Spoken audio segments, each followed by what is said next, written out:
Hello and welcome to 20 Lore Pro. We're here today at Charlie's Collectible Show in Stone Mountain, Georgia for their Lorcana 2K. Streamed their 10K yesterday and their finals into today. Thank y'all for joining us here.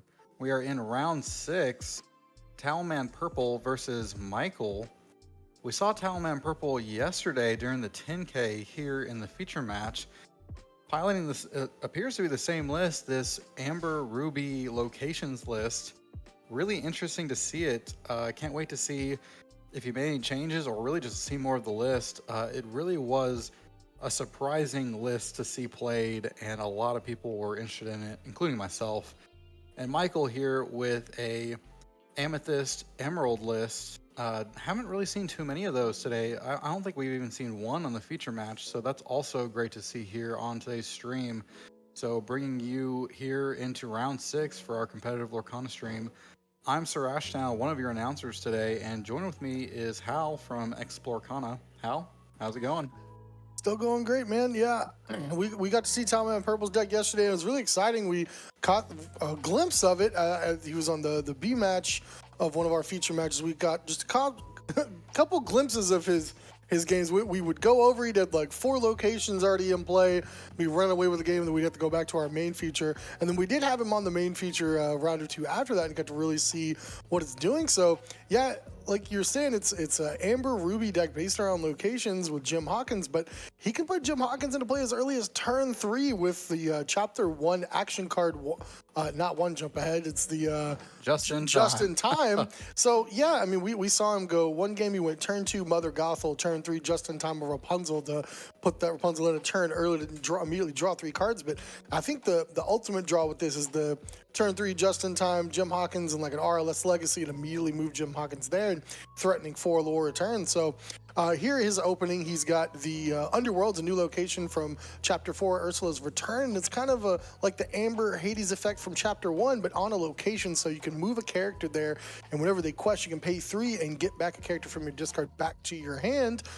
So it's, yeah, I think he's playing about 12 locations in the deck. He's got the Underworld, he's got RLS Legacy, and then he's got Tiana's Palace. So the exerted characters there cannot be challenged. So that's a spicy one to put into play for free and immediately move for free with the Jim Hawkins as well. He's got featuring Tuk Tuk as well. Is an evasive challenger that can take out Diablos, but when it comes into play, you get to take it and another character with it to a location for free. So just getting to bypass those costs to move character to those locations. So you see here, we see the turn 3 just in time. He inked that Lumiere, and just in time is going to put that Jim Hawkins into play, put Tiana's Palace into play for free. Jim Hawkins moves to the Palace.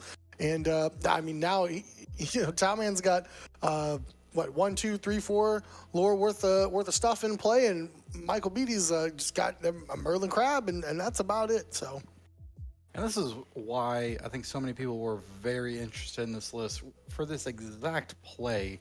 You get to see turn 3 just in time into this Jim Hawkins.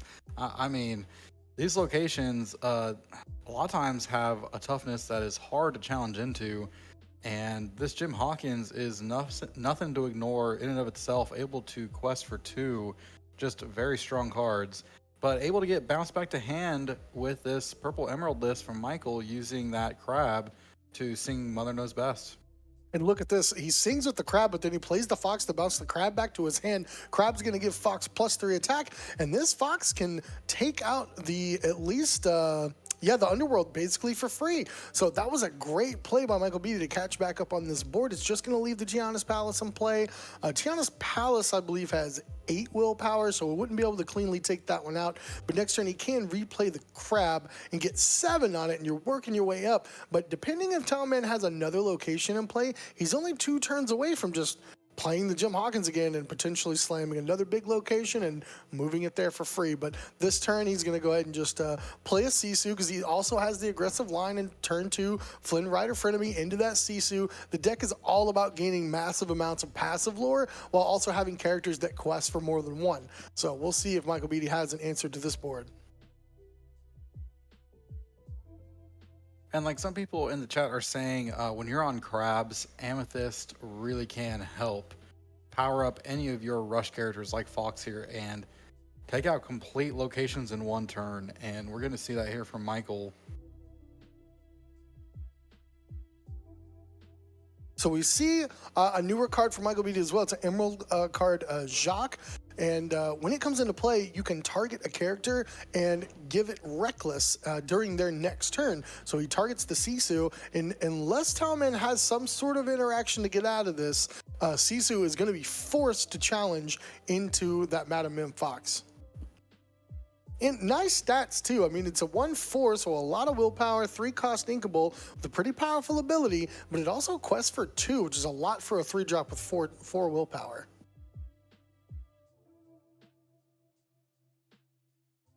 So Towelman didn't have a way to get out of that stranglehold of the Reckless forced into the Fox, but he did have that Queen of Hearts, which says whenever one of your characters challenges another, you get to draw a card. So at least he did the trade with the Fox, but he got an extra card out of it for his troubles. And this Queen of Hearts really is just a great way, if you're behind, to try to draw some answers or get into more ink. That way you can continue to build up your board state. This location that we've been seeing here, Tiana's Palace, just continuing to gain him lore every turn. This is interesting here. We're on turn 5, and yeah, Michael Beatty's having to hard cast from the other side instead of being able to commit something bigger to the board. So we'll see what they draw. They didn't really want to sing it with Jacques because the Queen of Hearts would have got a free challenge into it, taking it out and drawing a card, because Queen of Hearts herself gets the ability even when she enters into a challenge.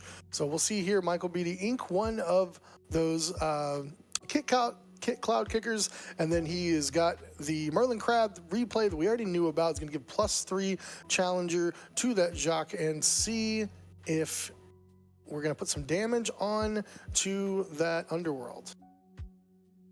And it doesn't look like he looks like he's going to ignore the Underworld, or no, sorry, the Tiana's Palace for now. He's just going to go for 2 more lore.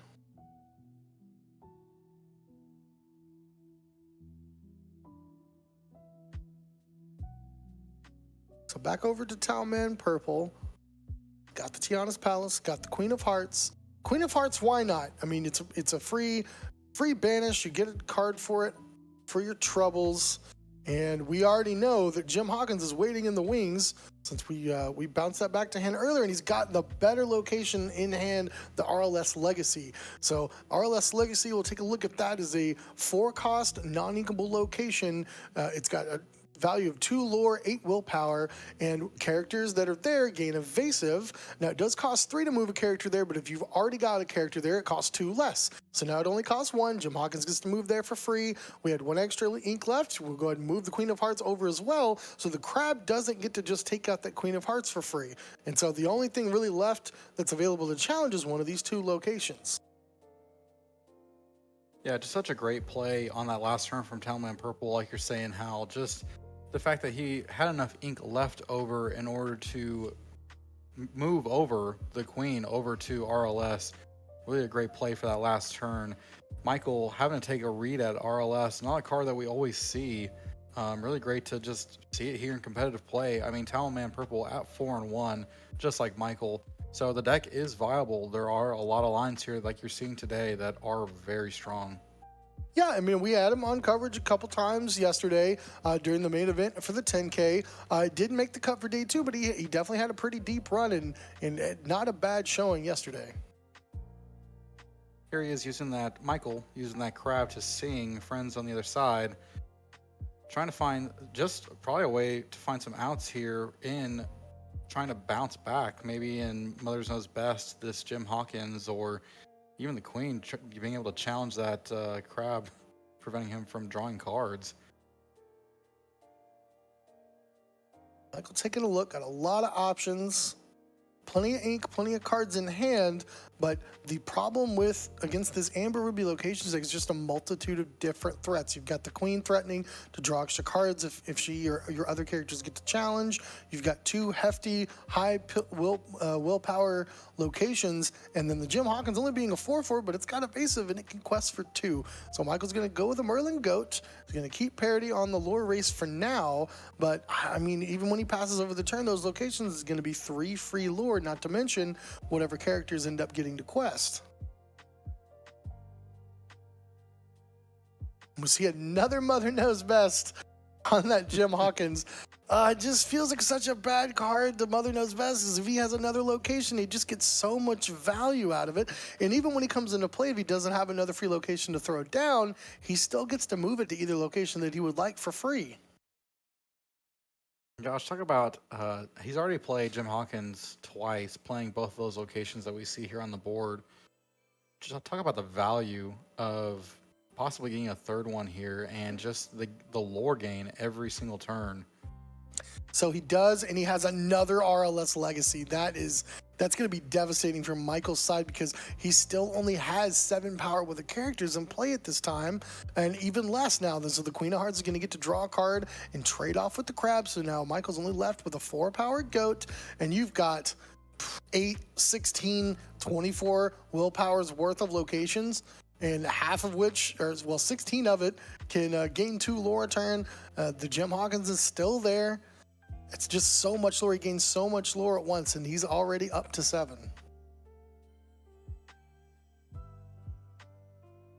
About wondering how many crabs Michael has, Merlin crabs, in his list. Using that on a goat at least would be quite a bit of damage onto one of these locations. Still only being 7 though, not enough to get rid of an RLS. Uses it instead to draw with friends on the other side. Yeah, and this is the power of playing an unknown deck that people haven't tested against. They don't know what the lines are, what the strategy is. You see a Jim Hawkins, and you probably assume your opponent has a decent amount of locations, but traditionally when Jim Hawkins was seeing play last set, I think those decks really only played like 6, 7 locations tops. TowelManPurple's playing a full 12. So that's just not a strategy that we've seen so far in competitive play. So that's really hard to predict. You wouldn't think if you Mother Knows Best this Jim Hawkins twice that there'd be 2 more RLS legacies or big locations to be thrown down for free.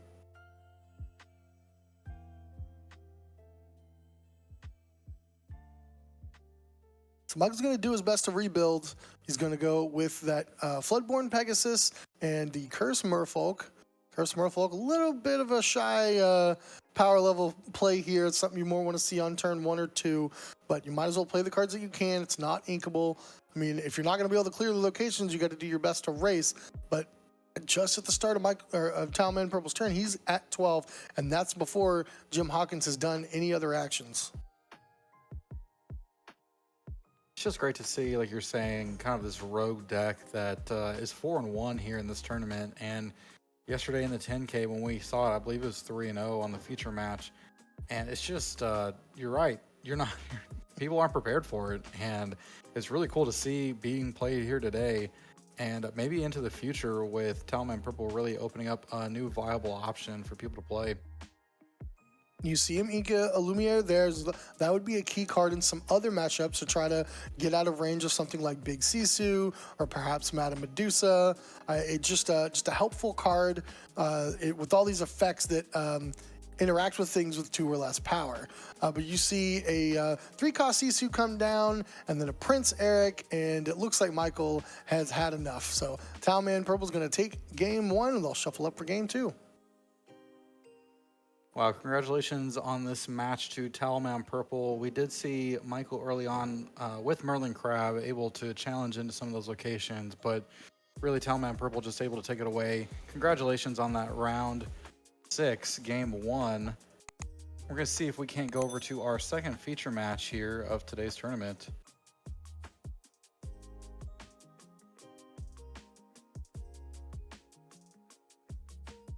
Well, we want to thank everyone for being here today at Charlie's Collectible Show for 20 Lore Pro as we're here watching their 2K stream. Here's our transition over to Jeremy versus Quam. We see Jeremy piloting an Emerald Steel List versus a Ruby Amethyst. And both these players as well, just like the other 2 that we were just taking a look at, they're all 4-1. We're getting into the late rounds of the tournament. Everybody's getting close to making that final top 8 cut. So all of these last rounds are so important to being able to make that. Goodness, and you have this Ursula Deceiver here really representing something that could be a great singer for anything you may see. Here's a Diablo making sure the path's clear. There's a King Undisputed on Quam's side. And two Madam M Foxes. Really great targets with that Merlin Rabbit to be able to draw some cards. And you see this giant Tinkerbell on Jeremy's side. Not something you always see out of the Emerald Steel decks, and if you do, it's usually only a couple, and usually probably not even really for this matchup. I mean, traditionally Giant Tinkerbell's okay against Ruby Amethyst. It can be a threat here, but it's usually going to be more for that mirror match to take out those warded Buckies. But yeah, you see it doing a little here. Now he's got 4 damage on it, and let's see what the Ruby Amethyst players want to do here.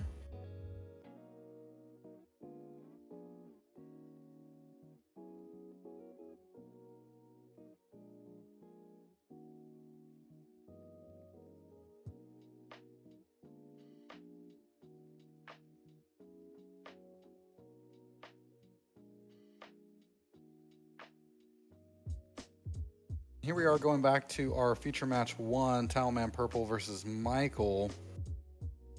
They're over here reserving their mulligans, and while they're doing that, we just want to give a huge shout out and thanks to Charlie's Collectible Show here in Stone Mountain, Georgia.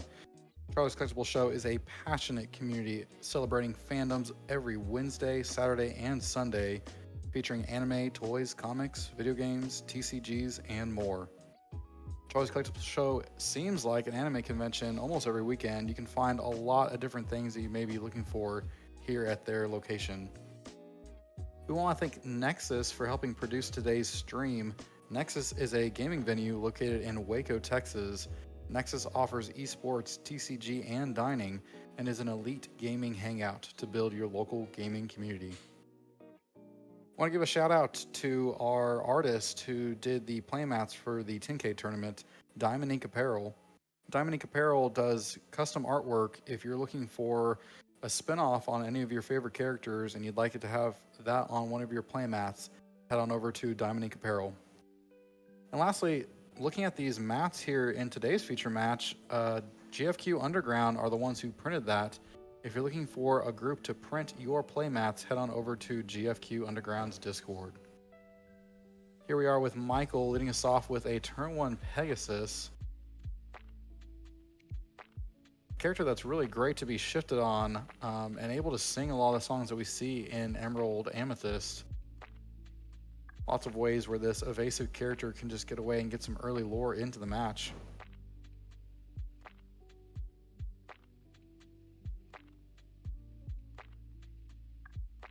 You can see Michael had more of an aggressive start this turn, being on the play. He's got, like you said, the turn 1 Pegasus followed by the turn 2 Flynn Rider. Could have potentially been a little bit faster if he had the Merfolk, but the evasive Pegasus not too shabby.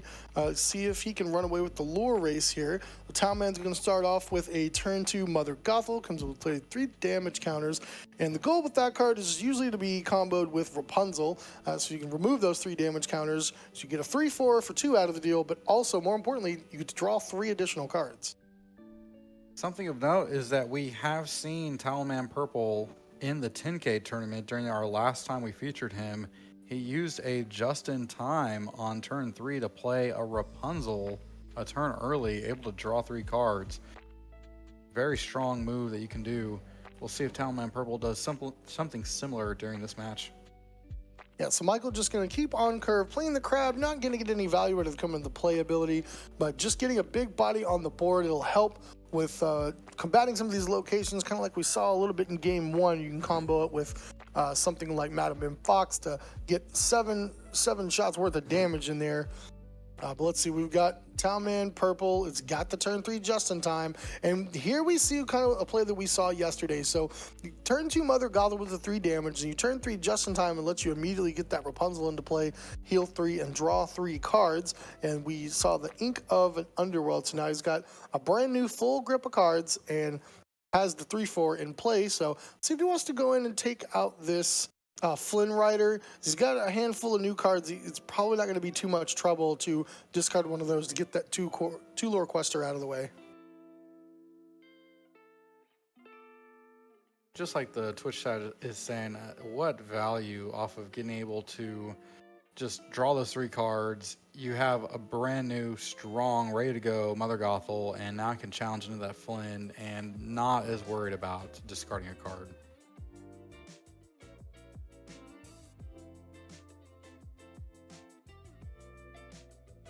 So let's see what Michael can do here. It's not too out of control just yet. It's pretty rough time getting to draw 3 free cards off of that Mother Gothel Rapunzel combo.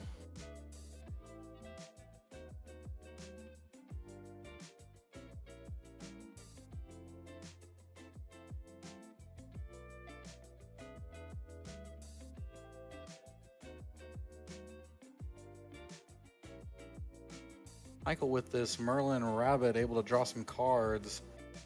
Really looking with this evasive Pegasus, just able to quest in just a little bit. Uses a Merlin Crab, getting in with the Mother Gothel, finishing it off.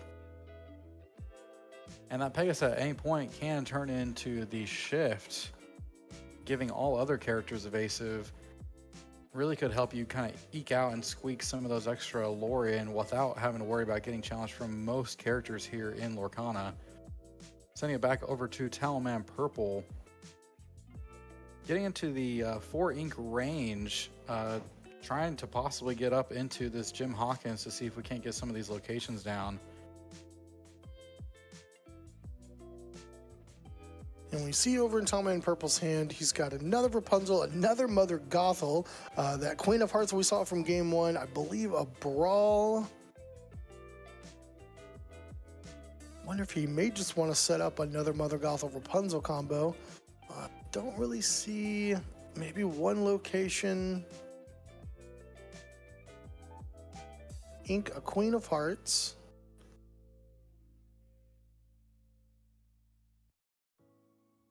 And is deciding to set up this Mother Gothel draw ability.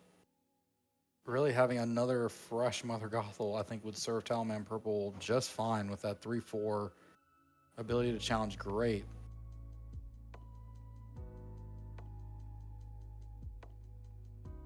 And questing in with the Rapunzel, which is able to quest for 2 lore, putting TowelMan into the race for lore here in this game. 2 to 5, Michael taking his turn right now, trying to find some ways, hopefully with the rabbit off the draw, challenge into this Rapunzel. We've already seen him with Merlin Crabs. We'll see how many he has in his list.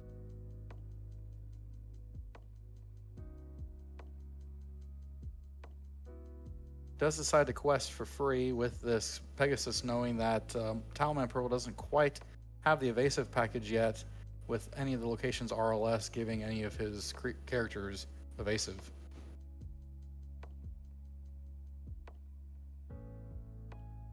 Going up to 5 ink.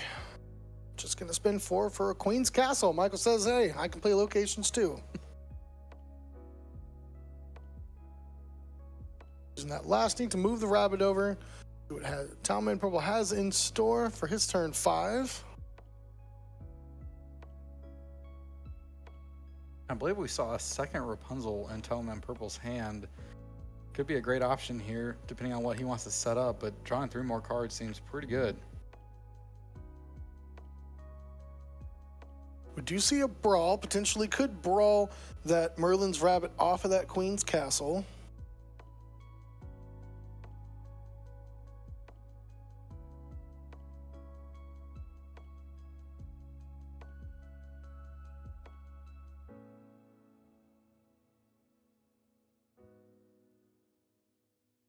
Pretty exciting matchup just to watch, even right here, because TowelManPurple hasn't really been doing the location package yet in this match, but really seeing some lines that we've seen with some Amber Ruby Mufasa lists.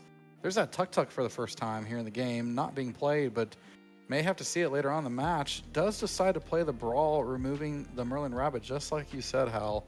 Great play, that way we don't see some recursion from the Rabbit and more draws from Michael. And so we still got a couple ink to work with before we finish out the turn, and some decisions to make of what to do with this Rapunzel and this Mother Gothel. So it looks like the Rapunzel's going to go in for 2 lore, The Mother Gothel may just hang back because we still want to wait till we can get that other Rapunzel. So nothing else to do with the extra 2 ink. We're just going to go in for 2 lore. Queen's Castle is still unscathed, free to gain. Michael 2 more lore, but the rabbit is gone, so we don't get the extra card. Pegasus is still there. Pegasus may have been the better choice to move over to the castle, it being an evasive, and something like Brawl, which again, playing against an unknown deck, really hard to predict what your opponent's going to have.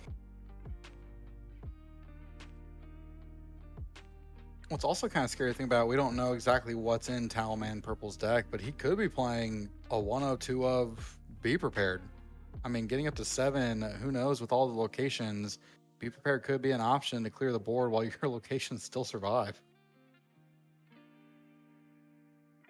Michael's going to go with a Merlin Goat, getting another lore, ahead by 5 on the lore race. And just going to put both of his characters in the castle. Yeah, no reason not to quest with that. For one, with the Pegasus. Back over to Towelman. To 10 with this Queen's Castle and the Merlin Goat. Really needing some answers here from TowelManPurple, even though he's able to quest out with the Rapunzel, gaining 2 lore if he wants to. Trying to find some ways to try to get in there. Yeah, it looks like Towelman's got an RLS Legacy. That other Rapunzel, believe still has a Queen of Hearts. Maybe a Sisu.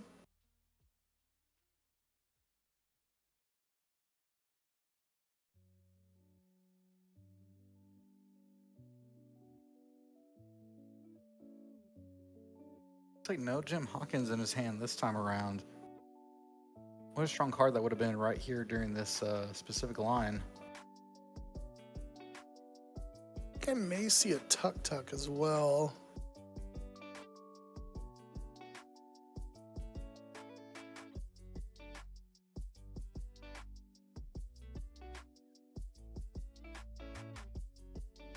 So he does have the Jim Hawkins. We already had seen the RLS Legacy. Now, if he wants to ink for 1 more, he inks the Tuk Tuk, he can move the Rapunzel over, which gains evasive, which does allow him to challenge into the Pegasus. Wow, that was a great line. Finally getting rid of that Pegasus that has been getting Michael, honestly, unchallenged lore this whole match. Yeah, and we'll see. The Rapunzel's probably going to hang. I mean, the Mother Gothel's probably going to hang back since Towelman still has that Rapunzel waiting in hand, just to refill again for 3 more cards. But he's still considering, does he want to go 3 into that location or not? He may not need the extra cards, and that Queen's Castle is going to start doing a lot of work. And it looks like he does decide just to pass back.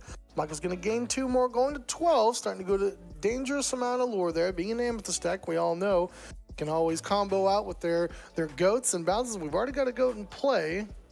Does get to draw an extra card out the castle. And TowelManPurple's board is looking pretty scary as well. So both players, a lot of actions going on.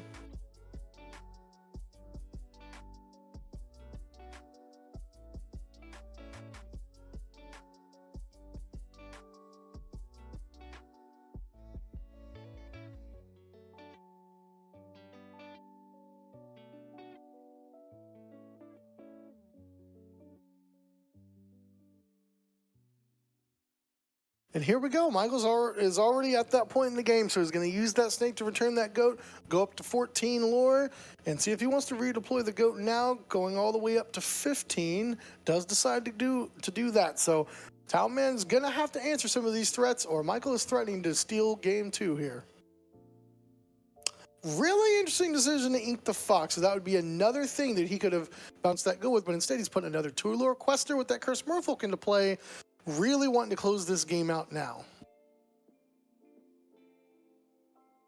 Over in our second feature match of round 6, we have just gotten word that Kwame was able to win 2-0 against his opponent. Congratulations to Kwame.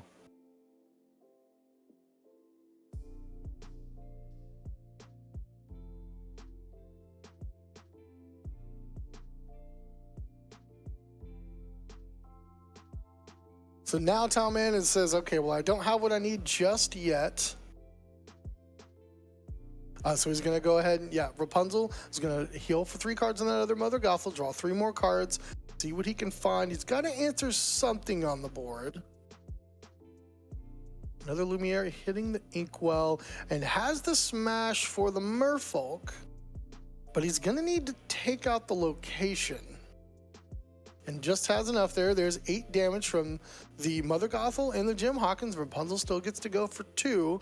And if that's all Towelman has, Michael can go to 17 just by questing. He's getting dangerously close if he has another bounce effect for that goat. I believe that's 1 card in hand, and now 2. He had inked the snake last turn, like you were saying. So he does, I already see another fox. He did decide to ink a fox last time, but I don't think he's gonna need it. I believe this will be game. Now it may take 1 more turn. That's gonna put him to 18. Just play, yeah, so he plays the goat 19. Michael has virtually won this game unless Towelman can somehow get to 20 lore on his turn, but there's no way he can stop Michael from getting 20 on his next turn. And in these colors, there's not going to be a way to do it. You gain 2, you can quest for 4, 5, 6, 7. You get so close, 17. Even something like a super goof would only put you to 19. So I think we're pretty much virtually out of this one. That's right. I remember now from yesterday, he won a match playing Super Goof, gaining the last 2 lore he needed to win. Well, that was the Ruby Emerald Buculus that we had on at the end of the day. Yeah, he did take the game away with Super Goof. So Michael Beatty is going to sure up game 2. We're going to shuffle up. We'll get in a game 3 of Amber Ruby Locations versus Amethyst Emerald Tempo. Congratulations to Michael, really playing that match out, I would say, very well, choosing his lines in a way that allowed him to really take away the game with the lore that he was allowed to get with all the drawing and the Queen's Castle. Well, we want to thank again you, the viewer, for joining us here today at 20 Lore Pro. We've really enjoyed being here at Charlie's Collectible Show for their Lorcana 10K and now their Lorcana 2K. We're here in round 6 of 7 here at the 2K tournament, and both our feature match 2 and 1, everyone here is 4-1, trying to challenge their way in to try to get into the top. So hopefully TowelManPurple or Michael, whoever is able to take the match here today, is able to make it in. We'll find out here in just a little bit. We just want to thank Charlie's Collectible Show again for allowing us to host today's tournament. Charlie's Collectible is a passionate community celebrating fandoms every Wednesday, Saturday, and Sunday, featuring anime, toys, comics, video games, TCGs, and more. We want to thank you, Hal Brady, for joining us today from Lorcana. It's been great to announce with you today, Hal, and to have you here on today's stream. Yeah, absolutely. Been a pleasure to be here. It's been a lot of fun. We've seen a lot of great matches on camera, a lot of decks that we expected to see, but also a lot of decks that we didn't expect to see, including this one here from TowelManPurple. You know, a lot of people have been excited to see his list and see how it runs. And I mean, every time we've had him on camera with it, we've kind of seen it go off. I mean, the just in time into Jim Hawkins into an RLS Legacy is such a fun early play line. And I mean, I've been saying, you know, since Chicago that the weak spot in the meta is locations. Just what's the best shell? How do you play a lot of high lore, high willpower locations, and what's the fastest way to get them into play? Well, just in time Jim Hawkins is one way to do it. I think that's what's so fun to watch about this matchup is just seeing kind of like what TowelManPurple is going to do with these locations, but also seeing Amethyst Emerald really take a shining. We see a lot of great players in the 20 Lore Pro Discord playing Amethyst Emerald, and we had seen it lose a little bit of favor here into set 4, but great to see it here in round 6 at 4-1, piloted by Michael. Great to see cards like this, exactly Pegasus, able to come in on the board and quest without a whole lot of worry from other characters. Yep, so we see here for the first time, Towelman decides to deploy the turn 2 Lumiere. So Lumiere is a 2-cost inkable 2/2, has 1 lure power, but he gives all of your other characters +1 attack. So normally that is going to help you avoid some things like Brawl, or maybe even some characters will avoid the effect from Madame Medusa or even the big legendary Sisu. But it's also going to pump your other characters to deal with something potentially like a Queen's Castle. So you spread some power around and just give you a little bit more attack push whenever you need it. Here's a Brawl getting inked. Time to play just in time. Jim Hawkins into RLS, like we were just talking about. Couldn't have scripted it out any better. Jim Hawkins into RLS, just an amazing just-in-time target. Yeah, so Michael's really going to find something like Madam M, Fox, or Crab. He's having to ink his friends at the other side. There's not going to have time to do that. And now he actually just decides to go on the aggressive plan. So this Pegasus, though, is not safe. Any characters at this RLS Legacy are going to have evasive as well, so that'll be able to be taken out. It's just his Towelman going to want to commit cards to discarding to the Flynn's ability when he ever has to challenge them, but he can easily take out both of Michael's exerted characters, and Michael hasn't taken off quite enough yet. He's only at 4 lore, and Towelman's going to start gaining passive lore from that RLS Legacy, so this might be a dangerous spot for Michael. Another just in time, this time into a Super Goof.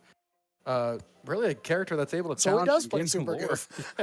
And even what's better is Super Goof with evasive, which he's able to give it. Gosh, he's going to gain so much lore this turn, even by challenging. So he's going to get 2 from the Super Goof.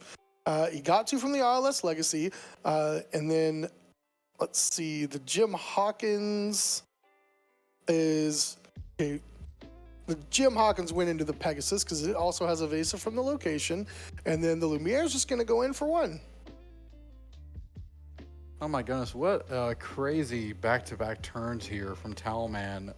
Just in timing a Jim Hawkins RLS, just in timing the Super Goof. No cards in hand, doesn't worry about challenging in. My God.